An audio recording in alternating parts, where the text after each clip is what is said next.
Olá, essa é a nossa aula sobre evapotranspiração, em que a gente vai abordar a questão da radiação solar, a principal fonte de energia para o processo de evapotranspiração. A gente viu que a evapotranspiração é o principal acionador do ciclo hidrológico e a grande fonte de energia para esse processo de evapotranspiração é o Sol. Então é fundamental entender a radiação solar para entender a evapotranspiração. De acordo com a lei de Planck, a radiação emitida por um corpo depende da sua temperatura. Então, um corpo mais quente emite mais radiação e em comprimentos de onda menores, ou seja, radiação de onda curta quando o corpo é quente, radiação de onda longa quando o corpo é mais frio. O Sol ele gera mais ou menos 3,84 vezes 10 na 26 watts. Essa é a potência do Sol. Ele emite radiação como um corpo negro que estivesse a uma temperatura de 6.000 Kelvin. E ele emite essa radiação em todas as direções.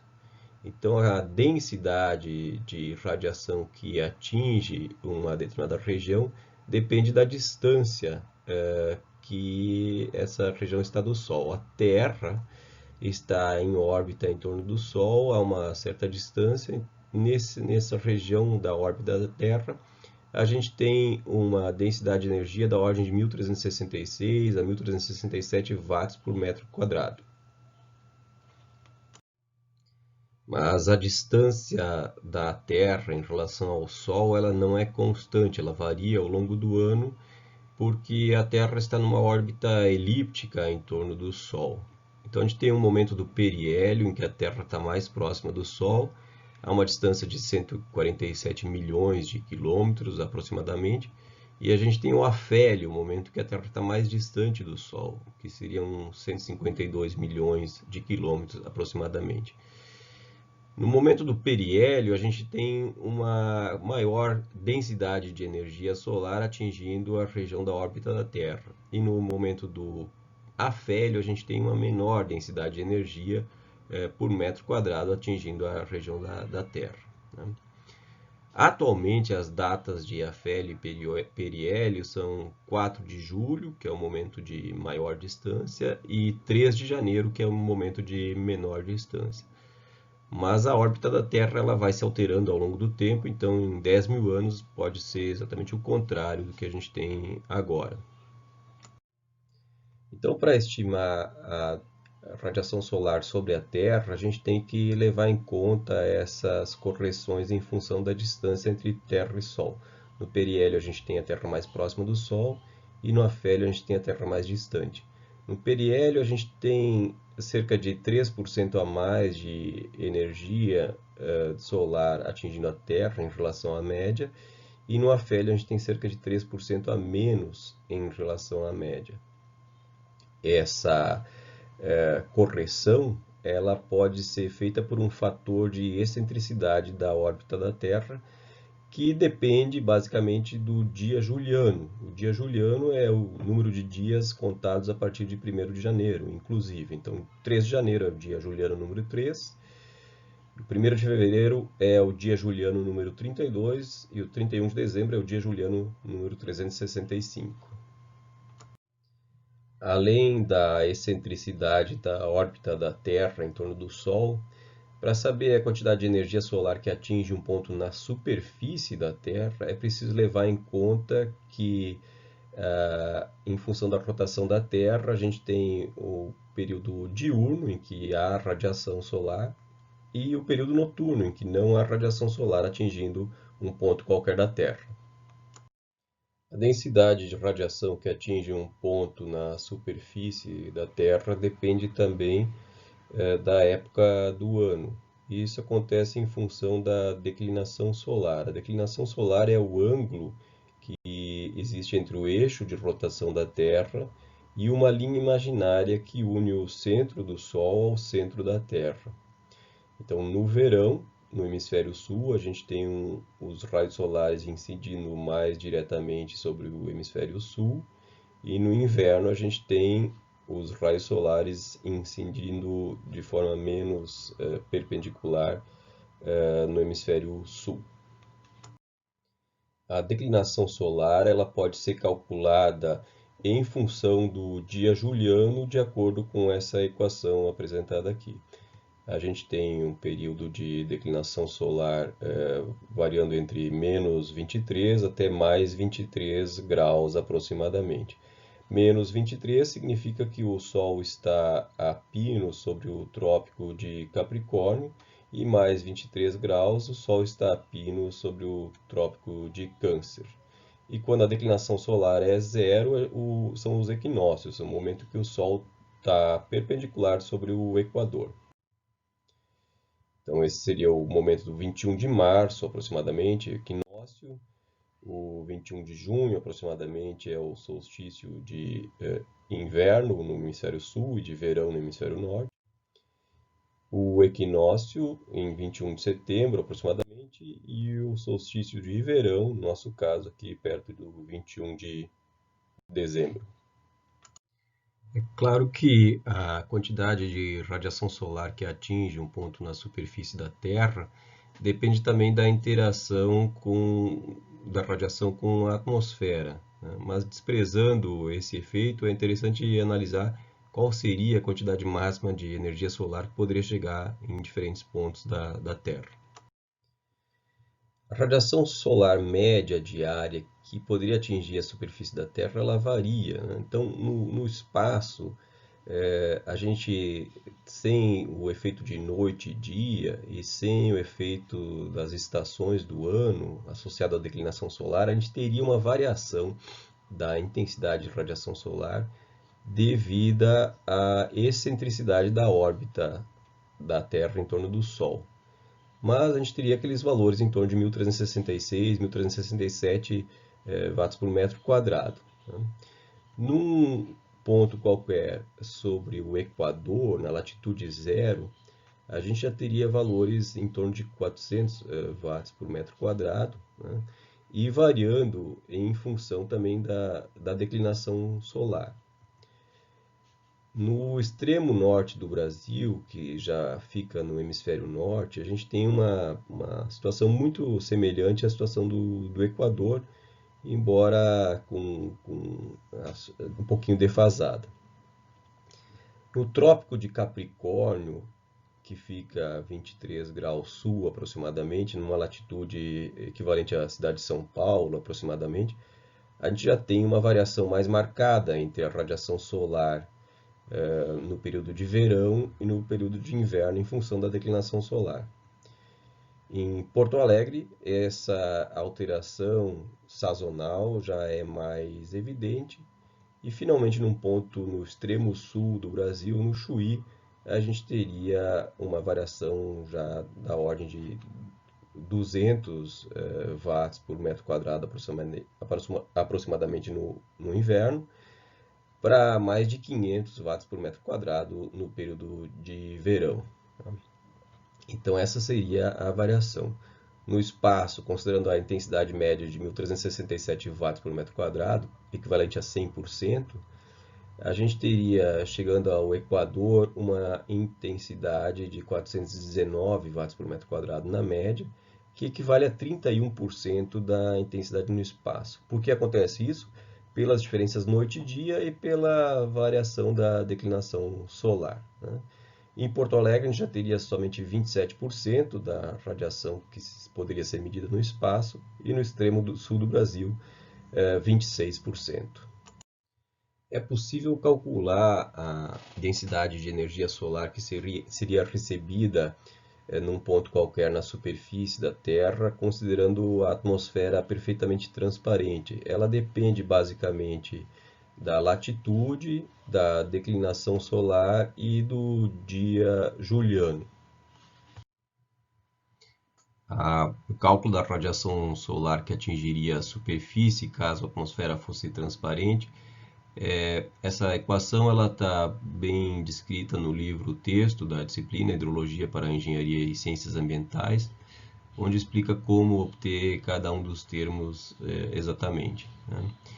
E é possível então analisar o comportamento da energia em um ponto qualquer, em diferentes latitudes, ao longo do ano, utilizando essa equação. É claro, desprezando o efeito da atmosfera. E a gente pode gerar esse tipo de gráfico que mostra a quantidade de energia em megajoules por metro quadrado por dia potencialmente recebida num ponto qualquer na superfície em diferentes épocas no ano. Tomando como base aqui a latitude de menos 30 graus sul, que seria a latitude de Porto Alegre, a gente tem aqui no período de verão uma quantidade de energia que atingiria a superfície maior do que 40 megajoules por metro quadrado por dia. E já no período de inverno, no auge do inverno, a gente tem menos de 20 megajoules por metro quadrado por dia. Em regiões mais tropicais, né, em latitude próxima de zero, a gente tem uma variação menor, obviamente. Fica sempre próximo de 35 megajoules por metro quadrado por dia. Tá? Então, aqui em Porto Alegre, considerando o calor latente de vaporização da água, que é próximo de 2,5 megajoules por quilo, a gente teria energia suficiente para evaporar 18 quilos de água por metro quadrado por dia no verão. Isso equivaleria a 18 milímetros de água, uma lâmina de 18 milímetros. E no inverno a gente teria uma quantidade de energia menor, que seria suficiente para evaporar menos de 8 milímetros por dia, né? Já no verão, mais de 18. Né? Essa seria a situação aqui em Porto Alegre. A verdade é que o Sol ele não penetra a atmosfera sem algumas perdas. Então, da radiação solar que atinge o topo da atmosfera, que basicamente é uma radiação em ondas curtas, uma parte é refletida pelas nuvens, né? E é então transmitida de volta para o espaço na forma de ondas curtas. A parte que prossegue, pode ser absorvida pela atmosfera. Então, ela aquece a atmosfera quente ela emite radiação de onda longa. E, em parte, essa radiação também volta para o espaço. E, finalmente, uma parte da radiação de onda curta atinge a superfície. Na superfície também acontece reflexão. Então, em parte, a radiação ela é refletida pela própria superfície. O restante é absorvido pela superfície e parte da energia que é absorvida pela superfície pode ser emitida de volta para a atmosfera e para o espaço na forma de radiação de ondas longas. A radiação que chega até a superfície da Terra ela pode ser medida por instrumentos chamados piranômetros. Esses piranômetros eles têm um sinal de tensão em função da quantidade de energia solar que está atingindo o instrumento. O piranômetro ele é normalmente instalado numa estação meteorológica, como nessa situação ilustrada nessa figura. Os dados de radiação solar aqui no Brasil podem ser obtidos de estações meteorológicas do Instituto Nacional de Meteorologia, como essa aqui, que é a estação aqui em Porto Alegre. Os dados estão disponíveis, em uma das próximas aulas a gente vai mostrar como obter e como trabalhar com esses dados. Né? E esse é o registro de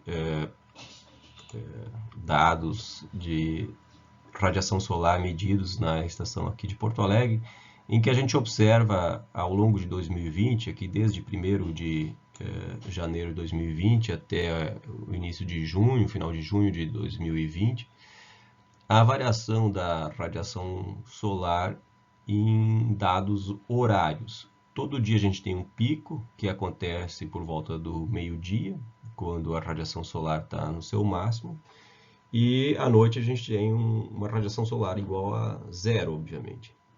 E a gente tem também uma variação ao longo do tempo, desde o período do verão, com valores superiores a 3.500 kJ por metro quadrado por hora, até o período do inverno, que a gente tem valores próximos a 2.000 kJ por metro quadrado por hora no pico do horário do meio-dia. Além dessa variação ao longo da época do ano, entre inverno e verão, a gente tem também a variação diária que acontece em função da cobertura de nuvens na atmosfera. Então, a gente tem, por exemplo, um dia com pouca nebulosidade, seguido com um dia de média nebulosidade e um dia de alta nebulosidade, em que a radiação solar, mesmo no horário do meio-dia, é muito mais baixa. Aqui o período de inverno, período de junho de 2020, e destaco aqui um dia extremamente chuvoso. Nesse dia a gente teve uma chuva de mais de 100 milímetros aqui em Porto Alegre, em que a radiação solar incidente teve picos da ordem de 200 kJ por metro quadrado apenas. Um dia praticamente sem radiação solar, então. E esse efeito das nuvens, ele significa que daquela radiação que poderia chegar até a superfície, caso a atmosfera fosse perfeitamente transparente, que tem esse tipo de oscilação aqui, no caso do Rio Grande do Sul, próxima de 45 megajoules por metro quadrado por dia no verão e próximo de 20 megajoules por metro quadrado por dia no inverno. O que efetivamente chega na superfície da Terra e que é medido em piranômetros, aqui destacando as cidades de Veranópolis, Farroupilha, Vacaria e Caxias do Sul, é da ordem da metade, até um pouco menos da metade da radiação que chegaria à superfície caso a atmosfera fosse transparente, né? Então, mesmo no verão, a gente tem o que poderia chegar caso a atmosfera fosse transparente da ordem de 45 e o que efetivamente chega, em média, aqui dessas várias estações, é da ordem de 20 megajoules por dia. É claro que isso depende. Um dia com menos nuvens, o valor pode ser um pouco mais alto. Um dia com mais nuvens, o valor pode ser um pouco mais baixo. Mas essa aqui seria a média da radiação solar em períodos de 10 ou 10 dias, de acordo com esse dado aqui da tese de Eliseu Weber. Então é interessante avaliar a distribuição da radiação solar na superfície da Terra em diferentes regiões, né? A gente tem uma forte influência da latitude. Quanto mais baixa a latitude, a gente está mais próximo do Equador, a gente tem aqui uma radiação solar mais alta. E em latitudes maiores a gente tem uma radiação solar mais baixa nessa região aqui, né? Outro efeito é a influência de cobertura de nuvens, né? Então existem regiões em que na mesma latitude a gente tem diferenças bastante grandes. Por exemplo, a Austrália, a gente tem altíssima radiação solar em função de ausência de nuvens, enquanto o Rio Grande do Sul e o sul do Brasil, mais ou menos na mesma latitude, tem uma radiação solar menor, já está numa região aqui marcada com cor verde, em função da grande presença de nuvens. Um instrumento mais antigo que é possível, a partir do qual é possível inferir a radiação solar, é o heliógrafo. O heliógrafo é um instrumento de leitura manual que é composto por uma lente de aumento, na verdade uma lente esférica, que concentra os raios solares e marca um registrador que é um papel que é colocado aqui nessa posição abaixo dessa lente, nessa região, né? Esse papel ele é trocado diariamente e ao final do dia um observador faz a leitura de qual é a fração do dia em que o papel está marcado pela radiação solar. E esse valor é anotado, então, o que esse heliógrafo permite medir é o número de horas de sol que houve ao longo de um dia. O número de horas de sol medido num heliógrafo, ele pode ser comparado com o número máximo de horas de sol que poderia haver num determinado dia, num determinado local, caso não houvesse cobertura de nuvens, caso o céu estivesse perfeitamente limpo.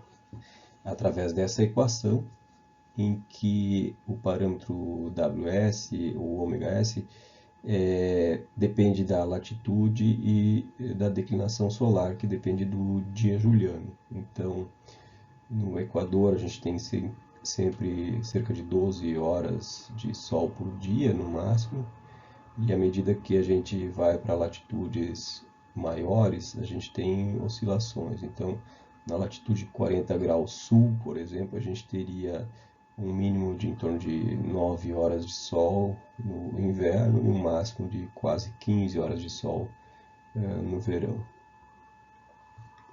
Esse cálculo e essa equação para estimar o número máximo de horas de sol em um dia também estão descritos mais detalhadamente no livro de Hidrologia para Engenharia e Ciências Ambientais.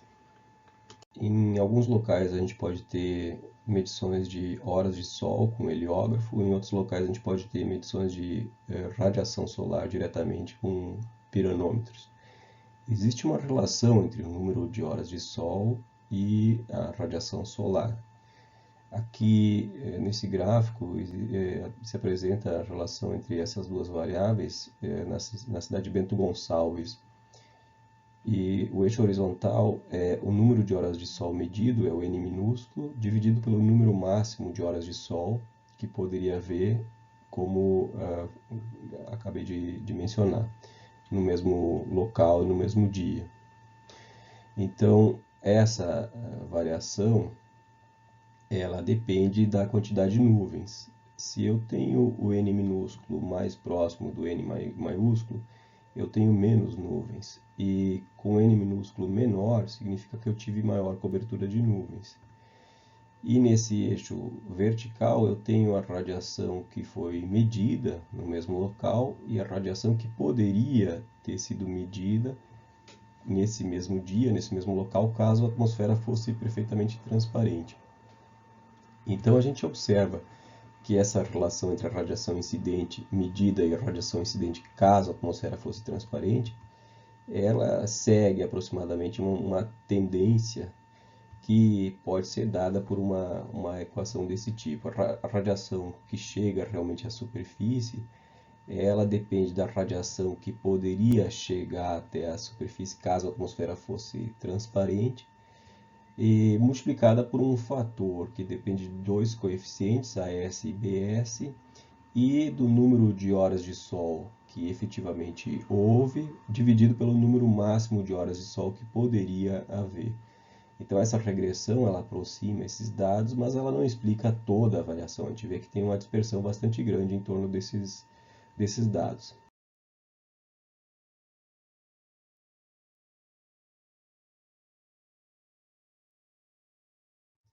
Isso significa que em locais onde não há medições de radiação com piranômetro, é possível fazer uma estimativa da radiação solar incidente na superfície a partir de dados de horas de sol, que é esse N minúsculo, né?